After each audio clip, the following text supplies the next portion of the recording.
Hello hi ನಮಸ್ಕಾರ ಎಲ್ಲರಿಗೂ ಮಕರ ಸಂಕ್ರಾಂತಿ ಹಬ್ಬದ ಹಾರ್ದಿಕ ಶುಭಾಶಯಗಳು. ಇವತ್ತು ಭೋಗಿ ಹಬ್ಬ ಬಂದಿದೆ. ನಾನು ಇವತ್ತೇ ವಿಡಿಯೋನ ಅಪ್ಲೋಡ್ ಮಾಡ್ತಾ ಇದ್ದೀನಿ. ಭೋಗಿ ಹಬ್ಬ ಯಾಕೆ ಸೆಲೆಬ್ರೇಟ್ ಮಾಡಬೇಕು, ಯಾವ ರೀಸನ್ಗೆ ಸೆಲೆಬ್ರೇಟ್ ಮಾಡಬೇಕು ಅನ್ನೋದು ಕೂಡ ಹೇಳ್ತಾ ಇದ್ದೀನಿ.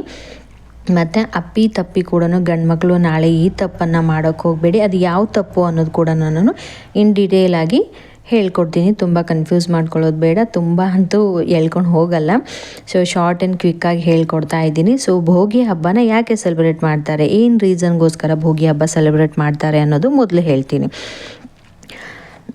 ಭೋಗಿ ಹಬ್ಬದ ವಿಶೇಷತೆ ಮತ್ತು ಮಹತ್ವದ. ಭೋಗಿ ಹಬ್ಬ ಸಂಕ್ರಾಂತಿ ಹಬ್ಬದ ಮೊದಲ ದಿನವಾಗಿದ್ದು ವಿಶೇಷವಾಗಿ ಕರ್ನಾಟಕ, ಆಂಧ್ರ ಪ್ರದೇಶ, ತಮಿಳುನಾಡು ಮತ್ತು ತೆಲಂಗಾಣದಲ್ಲಿ ಭಕ್ತಿಯಿಂದ ಆಚರಿಸಲಾಗುತ್ತದೆ. ಇದು ಹಳೆಯದನ್ನು ತ್ಯಜಿಸಿ ಹೊಸದನ್ನು ಸ್ವೀಕರಿಸುವ ಸಂಕೇತವಾಗಿದೆ ಭೋಗಿ ಹಬ್ಬ. ಭೋಗಿ ಹಬ್ಬದ ವಿಶೇಷ ಏನಂದರೆ, ಭೋಗಿ ಹಬ್ಬ ಬೆಂಕಿ ಹಬ್ಬ. ಮನೆಯಲ್ಲಿರುವ ಹಳೆಯ ಉಪಯೋಗವಿಲ್ಲದ ವಸ್ತುಗಳನ್ನು ಬೆಂಕಿಗೆ ಹಾಕಿ ಹೊಸ ಜೀವನಕ್ಕೆ ಸ್ವಾಗತಿಸುವ ಸಂಪ್ರದಾಯ ಬಂದಿದೆ. ಅದಕ್ಕೆ ಭೋಗಿ ಹಬ್ಬ ಎಂದು ನಾವು ಹೇಳ್ತೀವಿ. ಶುದ್ಧೀಕರಣದ ಸಂಕೇತ. ಮನಸ್ಸಿನ ದುಷ್ಟ ಚಿಂತನೆ, ಆಲಸ್ಯ, ನಕಾರಾತ್ಮಕಗಳನ್ನು ದೂರ ಮಾಡಿ ಶುದ್ಧ ಮನಸ್ಸಿನಿಂದ ಹೊಸ ವರ್ಷಾರಂಭ. ವರ್ಷದ ಮೊದಲನೆಯ ಹಬ್ಬ ಮಕರ ಸಂಕ್ರಾಂತಿ ಹಬ್ಬ ಎಂದು ಹೇಳಲ್ಪಟ್ಟಾಗಿದೆ. ಹಳ್ಳಿಯ ಸಂಭ್ರಮ. ಬೆಳಗ್ಗೆ ಊರು ಹಳ್ಳಿಗಳಲ್ಲಿ ಬೆಂಕಿ ಸುತ್ತಮುತ್ತ ಜನರು ನಿಂತು ಸೇರಿ ಹಾಡು ಸಂಭ್ರಮ ಭೋಗಿ ಹಬ್ಬ. ಮಕ್ಕಳ ಆಟ ಭೋಗಿ ಹಬ್ಬ. ಗೋವು ಕೃಷಿಯ ಸಂಬಂಧ. ಕೃಷಿಕರು ಪ್ರಕೃತಿಗೆ ಗೋವಿನಿಂದ ಕೃತಜ್ಞತೆ ಸಲ್ಲಿಸುವ ದಿನ. ಹೊಸ ಭೂಮಿಯಲ್ಲಿ ಹೊಸ ಬೆಳೆಗಳು ನೋಡ್ತೀವಿ. ಸೊ ಅದನ್ನೆಲ್ಲ ದೇವರಿಗೆ ಅರ್ಪಿಸುವ ಹಬ್ಬವೇ ಭೋಗಿ ಹಬ್ಬ. ಕೃಷಿ ಜೀವನದ ಆಚರಣೆ. ಬೇಳೆ ಕೊಟ್ಟ ಭೂಮಿ, ಮಳೆ, ಸೂರ್ಯನಿಗೆ ಧನ್ಯವಾದ ಸಲ್ಲಿಸುವ ಹಬ್ಬ ಭೋಗಿ ಹಬ್ಬ. ಎಲ್ಲರೂ ಒಟ್ಟಾಗಿ ಸಂಭ್ರಮಿಸುವ ಮೂಲಕ ಅದ್ಭುತ ಬಲಪಡಿಸುವುದು ಭೋಗಿ ಹಬ್ಬ. ಹಳೆಯ ಪಾಪ ಅಭ್ಯಾಸಗಳನ್ನು ತ್ಯಜಿಸಿ ಧರ್ಮ ಸತ್ಯದ ಮಾರ್ಗದಲ್ಲಿ ನಡೆಯುವ ಸಂಕಲ್ಪ ಮಾಡಿಕೊಂಡು ಭೋಗಿ ಹಬ್ಬಕ್ಕೆ ಹೊಸದಾಗಿ ನಾವು ಕಾಲನ್ನು ಇಡ್ತಾ ಇರೋದೇ ಹಬ್ಬ. ಸಂಕ್ರಾಂತಿ ಹಬ್ಬದ ಮೊದಲ ಹಂತವಾಗಿ ಸಂತೋಷ ಸಮೃದ್ಧಿಯ ಆಸೆಯ. ಇದು ಕೇವಲ ಹಬ್ಬವಲ್ಲ, ಜೀವನವನ್ನು ಹೊಸದಾಗಿ ರೂಪಿಸಿಕೊಳ್ಳುವ ಸಂದೇಶವನ್ನು ನೀಡುತ್ತದೆ ಈ ಭೋಗಿ ಹಬ್ಬ. ಸೊ ಭೋಗಿ ಹಬ್ಬ ಯಾಕೆ ಸೆಲೆಬ್ರೇಟ್ ಮಾಡ್ತೀವಿ ಅಂತ ಗೊತ್ತಾಯ್ತಲ್ವಾ. ಸೊ ಹೊಸದಾಗಿ ನಮ್ಮ ಜೀವನದಲ್ಲಿ ಎಲ್ಲ ರೀತಿಯಲ್ಲಿ ಅಳವಡಿಸಿಕೊಂಡು ಪಾಸಿಟಿವ್ ಆಗಿ ನಾವು ಬದುಕನ್ನು ಕಟ್ಟಿಕೊಳ್ಳಬೇಕು ಅಂತ ನಾವು ಭೋಗಿ ಹಬ್ಬನ ಸೆಲೆಬ್ರೇಟ್ ಮಾಡ್ತೀವಿ.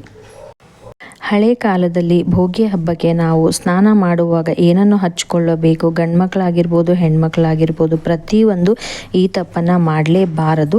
ಸೊ ಏನನ್ನು ಹಚ್ಚಿಕೊಂಡು ಸ್ನಾನ ಮಾಡಬೇಕು ಅಂದರೆ, ಸಾಂಪ್ರದಾಯಿಕವಾಗಿ ಎಳ್ಳಿರುತ್ತಲ್ವ, ಬಿಳಿ ಎಳ್ಳು ಮತ್ತು ಅಕ್ಕಿನ ನೈಟ್ ಟೈಮಲ್ಲಿ ನೀರಲ್ಲಿ ನೆನೆಸಿಟ್ಬಿಟ್ಟು ಬೆಳಗ್ಗೆ ಮಿಕ್ಸಿಗೆ ಪೇಸ್ಟನ್ನು ಮಾಡಿ ನಾವು ಹಚ್ಚಿಕೊಂಡು ಮುಖ ಎಲ್ಲ ಒರೆಸಿಕೊಂಡು ಸ್ನಾನನ ಮಾಡ್ಕೋಬೇಕು.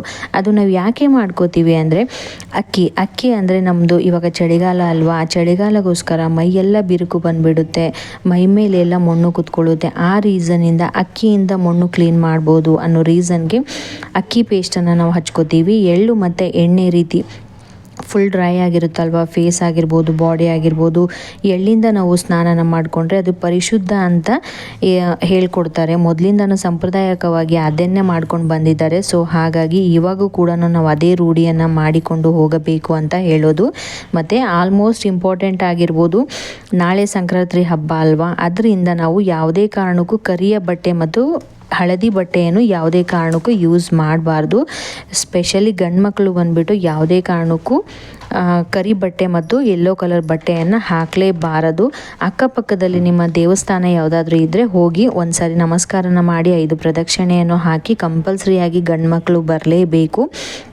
ಸೊ ಆದಷ್ಟು, ಯಾಕಂದರೆ ಮಕರ ಸಂಕ್ರಾಂತಿ ಆದಮೇಲೆ ಸೆಕೆಂಡ್ ಡೇ ಬರುತ್ತಲ್ವ, ಮೂರನೇ ದಿವಸಕ್ಕೆ ಕರಿ ಅಂತ ಮಾಡ್ತೀವಿ. ಈ ಕಡೆ ಎಲ್ಲ ನಾನ್ ವೆಜ್ ಅಂತ ಹೇಳ್ತಾರೆ. ಸೊ ಕರಿ ಅಂತ ನಮ್ಮ ಉತ್ತರ ಕರ್ನಾಟಕ ಸೈಡಲ್ಲಿ ಹೇಳ್ತಾರೆ. ಅದನ್ನು ಮೋಸ್ಟ್ ಇಂಪಾರ್ಟೆಂಟು, ಯಾಕಂದರೆ ಗಂಡು ಮಕ್ಕಳು ಔಟ್ ಸೈಡೆಲ್ಲ ಹೋಗಿಬಿಟ್ಟು ಏನು ತಿನ್ನಬಾರದು ಅಂತ ಹೇಳ್ತಾ ಇದ್ದಾರೆ. ಸೊ ಅದರಿಂದ ಆದಷ್ಟು ಹುಷಾರಾಗಿರಿ. 2 ದಿವಸ ಮಾತ್ರ ತುಂಬ ಇಂಪಾರ್ಟೆಂಟ್ ಆಗಿದೆ ಗಂಡು ಮಕ್ಕಳಿಗೋಸ್ಕರ. ಆದಷ್ಟು ನಿಮ್ಮ ಆರೋಗ್ಯದಲ್ಲಿ ಏರುಪೇರು ಆಗೋದು ತುಂಬಾ ಇರುತ್ತೆ. ಅದಕ್ಕೋಸ್ಕರ ಆದಷ್ಟು ಹುಷಾರಾಗಿರಿ ಅಂತ ಹೇಳ್ತಾ ಇರೋದು.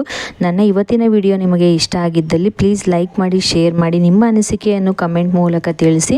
ಮತ್ತೆ ಮುಂದಿನ ವಿಡಿಯೋದಲ್ಲಿ ಬರ್ತೀನಿ. ಎಲ್ಲರಿಗೂ ಧನ್ಯವಾದಗಳು. ಮತ್ತೊಮ್ಮೆ ಮಕರ ಸಂಕ್ರಾಂತಿ ಹಬ್ಬದ ಹಾರ್ದಿಕ ಶುಭಾಶಯಗಳು. Thank you for watching my video friends. Take care.